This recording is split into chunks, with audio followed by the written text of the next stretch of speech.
What's really surprising for me is that it would be a song like Yoko Na, a song with such an easy beat, an easy melody that would fully demonstrate to me and hopefully to the whole world just how much Josh has grown as an artist. I am happy that to a certain extent I'm sheltered from hearing all the destructive criticisms that Josh gets from other haters. It's mostly other 18s that would reach out to me and update me on X or on Instagram or other social media. But I feel like this is vengeance for Josh. After hearing this song, it would be very hard for anybody to deny just how good he has evolved. Because as I've said, with such an easy beat and easy melody, he had to fully rely on his ability to express the emotions for him to be able to give this song justice. Okay, this is going to be a different kind of reaction. He didn't release an MV, at least not yet. I hope he does because it's such a beautiful song.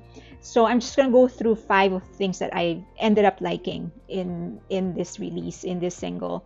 If you do end up liking this video, please consider liking and subscribing if you haven't already, and hit that notification button, and of course share if you can. Okay, let's go.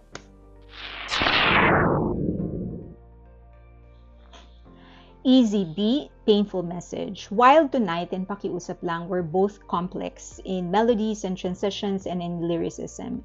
He was transitioning in melody and in beat in almost every verse. Yoko Na felt like he let go of that complexity and he really stuck to the basics of music. He went the opposite direction. He stuck to a certain theme in both in message and in melody.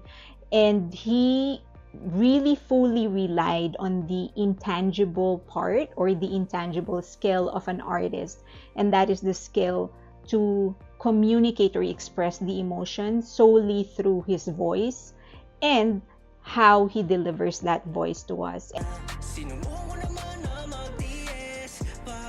And it's a tall order given the subject matter that he chose. This is about broken relationships or a broken heart, and we all know that pain. This is one of the most common pains out there. We have had our hearts broken. We have had relationships that we wanted so much to work out but didn't. And we expect a lot from people who would be singing about it or talking about it because it has been talked about so much. So it felt like, yeah, another song about broken heart, about broken relationships. What can you say that the 1 billion people before you haven't said yet?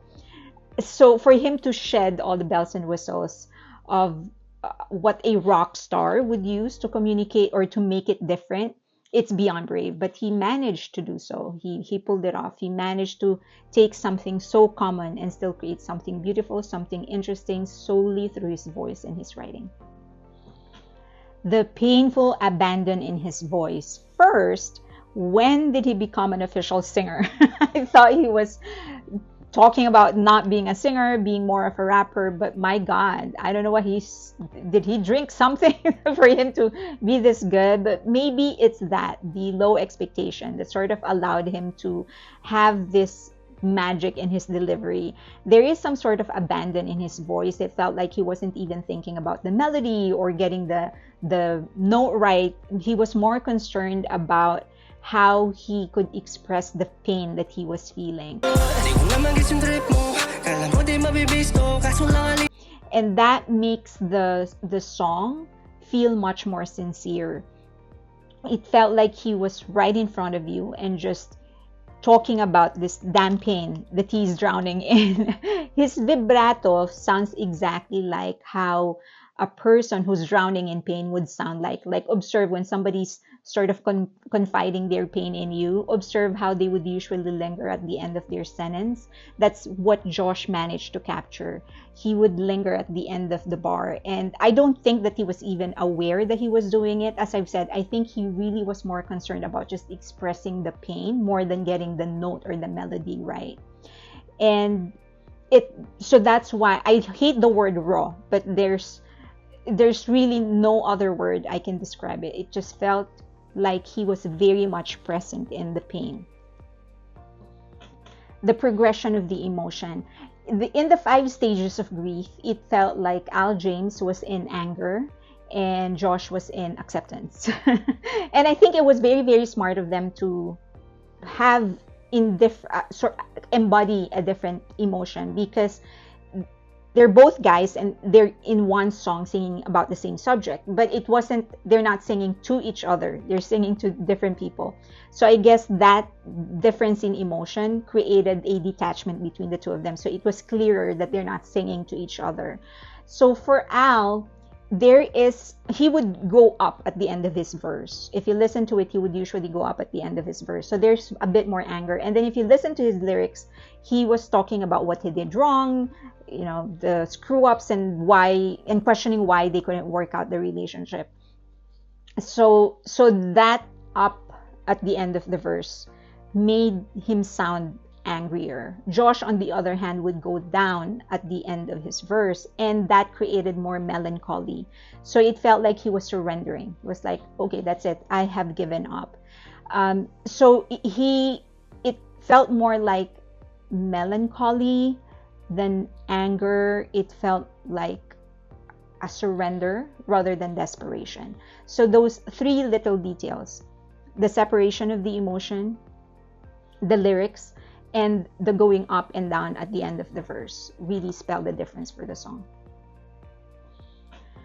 Josh's verse was so dynamic. He was changing his flow almost every two verses. That was actually how he made the song sound interesting, even though the register was pretty consistent all throughout, and he wasn't really stretching his register all that much, meaning he wasn't really going up and down. It was more really the flow that he relied on to make the song sound dynamic, or busy, if you will. He kept my interest because he sounded erratic, like I was listening to somebody who was fresh out of a breakup, or who just realized that the world is about to end for them. Like, I couldn't leave him because he was drowning in pain. That's how he sounded like. And it's not an easy thing to do. It's always easier to just change your flow after a verse. But I guess this is a lesson for me and a lesson for everybody else. Josh is not your ordinary artist after all.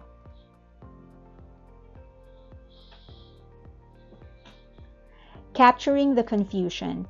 The song is really an ode to that stage in our relationship when two people already know that it's over, but they just don't have the heart to make it official. Like they are clinging on to hope, primarily because of desperation that things could still be worked out, even though their brains are telling them that it is done.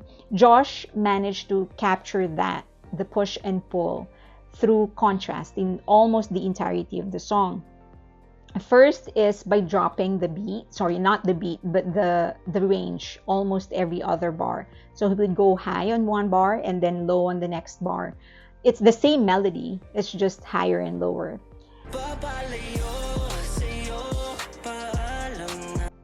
Next is the lyrics.